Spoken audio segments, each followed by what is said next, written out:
In a moment, I'm going to show you another clip from our movie Mystic Journey to India that I made with the producer Louis Frost and the cameraman and field producer with me, Simon Knight. Three of us made an amazing movie in India, which you can see on Amazon Prime, and you can read the backstory in my book Mystic Journey to India. Now, the part that you're going to see now is about my quest to clear my karma, as it were. You know, each of us comes into this life with a certain amount of karma from past lives. We create karma now in this life, and we'll create karma in the future. And all of these karmas unfold at different speeds and appear in our life at certain times.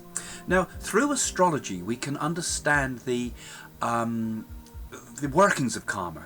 Basically, what we see in the astrological charts are the layout of our karma as it's going to unfold in our life. So if we can know this, we can know that at certain astrological times, it's very important to do certain powerful magic, as it were. Now, to change the future karma. Now that magic is quite simple, really. That magic is actually usually, it can be a ritual sometimes, such as a religious ritual, but it can also be doing a good act at a particular time, you know. And if you've followed my books and you've followed my story, and I can't spell it all out now again, but I've consulted the secret oracles in India, found out my destiny, found out my future, and found out how to change it. And it can be changed by doing certain charitable acts at certain auspicious times astrologically. Well, in the Mystic Journey to India story, you'll see me go through all the India temples and do all these various things, see holy men and things like that. And that's only actually the top of the iceberg of what you see there. But I did all this spiritual work, and one of the most important and one of the most moving for me was to do something for pensioners, to do something for old people. And the remedy prescribed was to give a cow and a calf to an old couple. Now, in India, a cow and a calf, they don't have any money there, do they, when they get old? There's no pensions to fall back on. There's no social security or welfare and things like that. They don't have any of that. They basically, you know, have to take their chances and survive or not. So if you give a cow and a calf to a person in India, that is like almost like a cash machine, actually, because you can live off it. You can live off the milk. You can live off the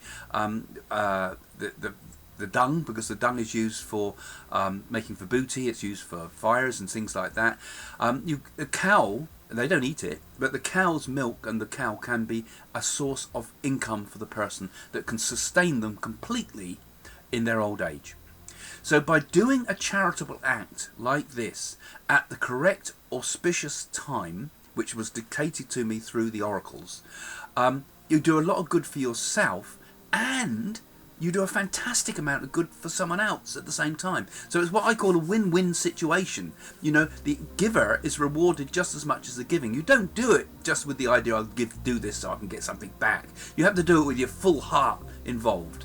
And this clip coming up shows the point in the story where I give a cow to a couple, and it was really, really moving. I didn't expect at the time that it would be quite so powerfully spiritually, because, you know, you're also aware when these things happened, not just of the act and not of seeing the person being helped, but kind of your whole heart opens up to it and your whole soul opens up to it, because you're doing something that is very, very powerful on your spiritual path. So if you want to clear your karma, do some good to people. Simple as that.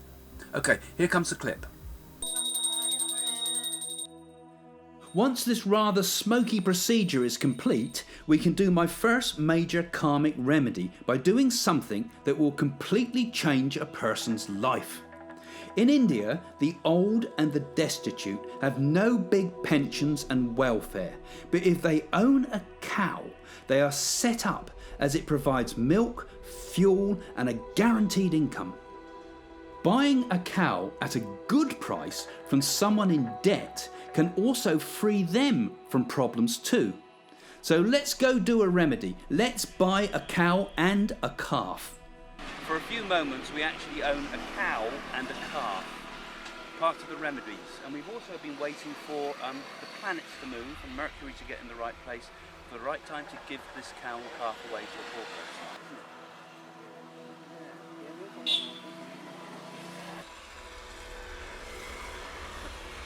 The lady's just arrived. She doesn't speak English, but she's a poor lady, and we're going to give her the cow and the calf, and hopefully it'll completely transform her life. If you directly do someone a good turn, they will often think good thoughts about you. We spiritualists believe that thoughts are things, so that these positive thoughts will uplift the giver and also help to break their karmic bonds.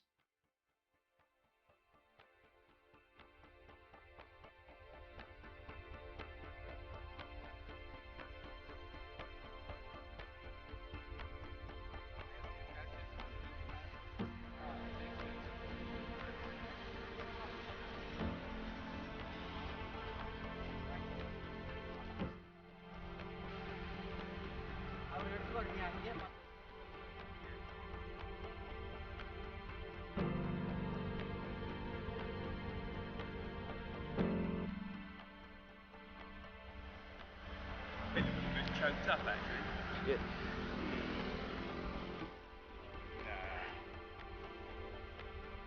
Very sensitive cow. Yeah, very sensitive.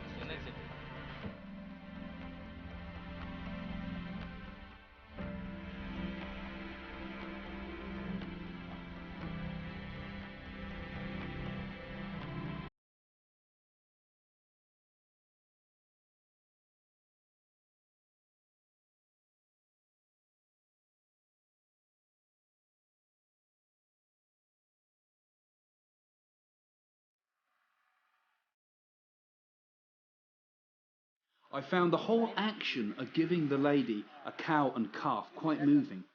Perhaps it was energetic changes to my karma, or maybe it was the feeling of honour that came from being able to do something so humbling. I changed a person's life. That's a big deal to take on board.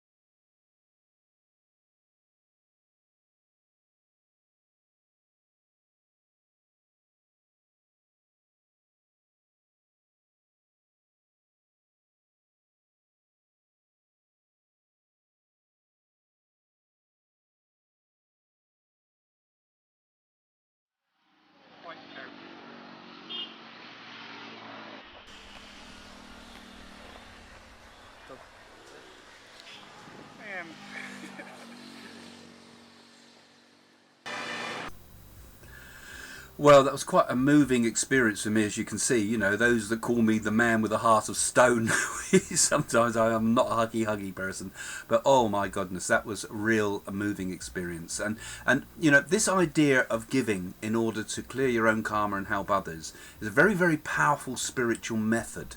It's something I talk about a lot more in my book, of course, but it's also something that Jane and myself, because those that follow me know that Jane is also a medium like me and is also on this very similar spiritual path. We basically do this work now with a foundation. We've set up a foundation so that the work we do with our public work, such as our theatres and things like that, we put into this foundation, and that foundation is it's going to become a charity in time. It's a stage just before a charity, but it's a non-profit organisation, and the foundation helps people in India. Not just that, actually, the foundation is also going to build spiritual centres eventually, because those that saw Mahananda Swami clips and things like that on my videos earlier will see that some of the predictions that were made for me, that I'm going to open up these spiritual ashrams around the world. Well, why not? And we've had a number of people give fairly substantial donations to our foundation, and thank you to those people who know who you are.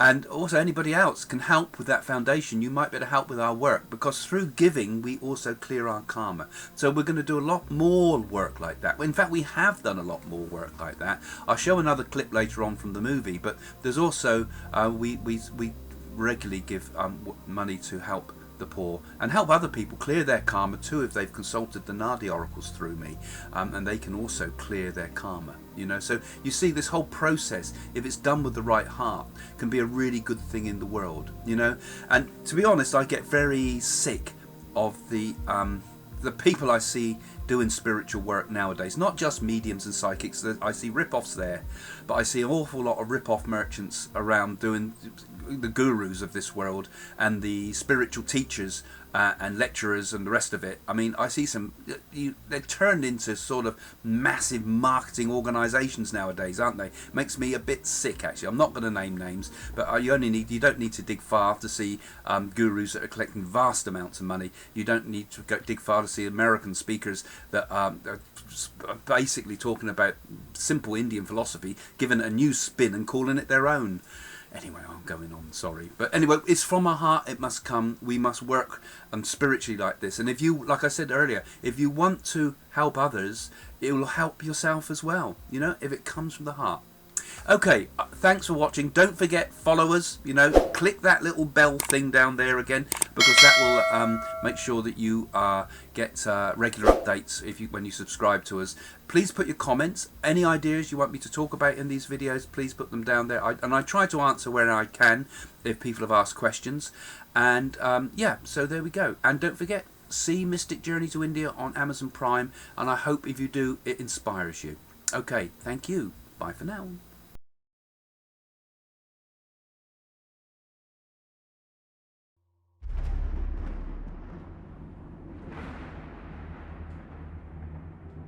I have discovered a secret oracle in India that has on it the name of my mother, the name of my father, my name, my brother's name, my wife's name, all the details about my life from the moment I was born and right into the future. And it even tells me the time of my death. And to access this oracle, all it needed was my thumbprint.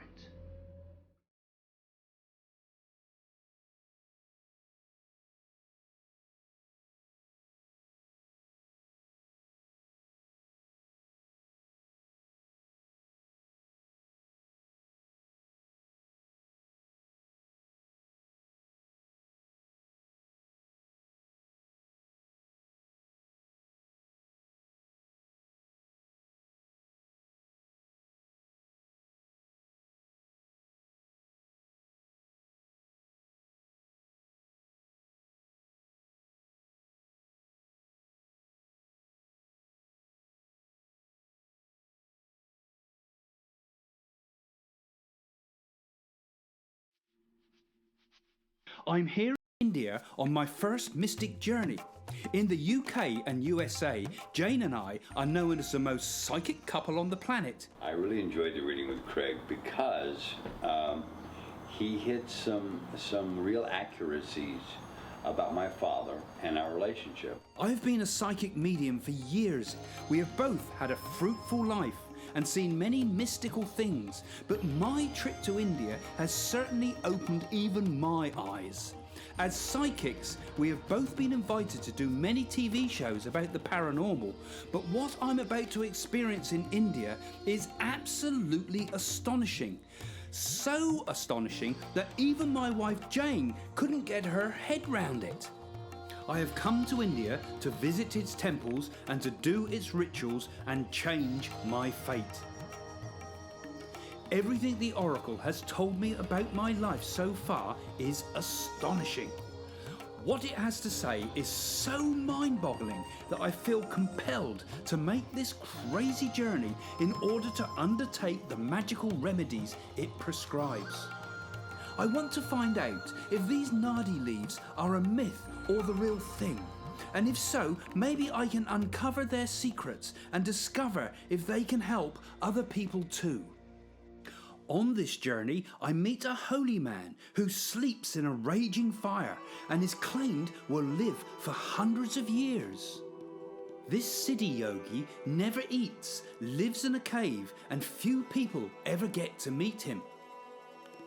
I am guided by two astrologers that help me clear my karma and explain to me the rituals that I must undertake. I am stunned by the beautiful landscapes and overwhelmed by the magical temples and mystic places. I love the people and the animals of India. I am visiting places where few Westerners ever go. It's a cultural shock and spiritual awakening. I feel an overwhelming inner transformation. Will I find the guiding light I need? My search takes me thousands of miles across India's breathtaking landscapes, and I see magnificent things. To clear my karma, the oracle has told me to do charitable work, undertake magical rituals and remedies. This is the adventure of a lifetime. This is my mystic journey.